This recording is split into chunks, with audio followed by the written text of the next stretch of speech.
Night at the Museum. This is so not worth $11.50 an hour. Own it Tuesday. How's that level for you, JW? A, B, C, D. Test. And is he getting a good level there? You can let me know when we're ready to roll.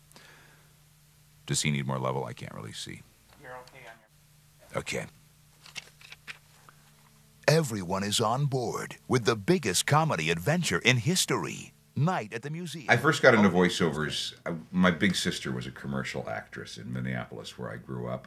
And I wanted to do what she did. I wanted to play in that exciting business. And so I started doing some commercials. And the first commercial agent said to me, "You got an interesting look.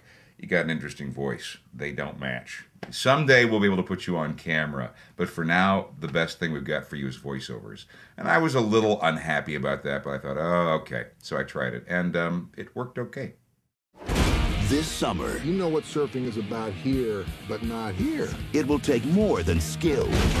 Sweet, man. It will take more than strength I'm gonna jump in the water with your head.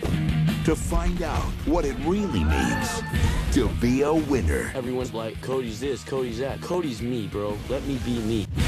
Surf's Up. My work is focused in two areas: movie trailers and on-air promos for network and TV. On the network side, I'm one of the main voices for Fox and CBS. In this high school, the only thing harder than making the cheer team is quitting. Cold Case at a special time, CBS Sunday. We voiceover guys used to travel to the studios all the time, and you'd go from studio to studio to studio, and a lot of your day was spent just on the road. That's all changed now because we all have in our homes these ISDN digital connections. It's just kind of a fancy name for a digital telephone line. But the deal is this: we have a little black box on our end and a black box on the studio end, and it connects point to point, and we can send audio back and forth in real time.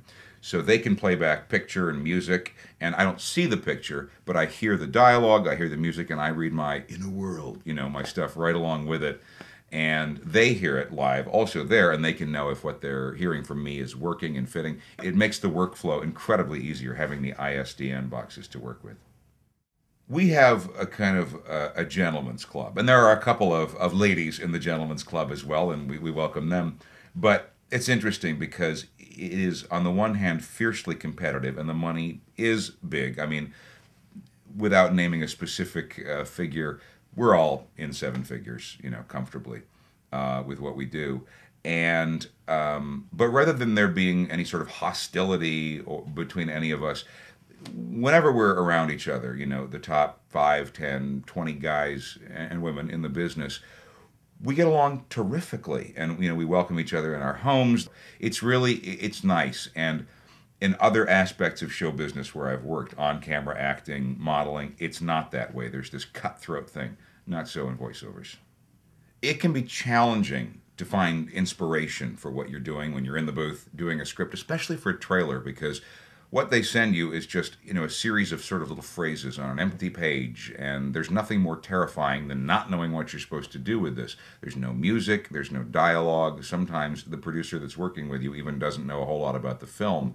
So you kind of have to make it up. You've got to tell a story based on what you got inside you. And so each narrator, would bring something different to each trailer. And at the end, we end up with this slick, glossy, finished thing, but there's a lot of individual input along the way that you may not be aware of.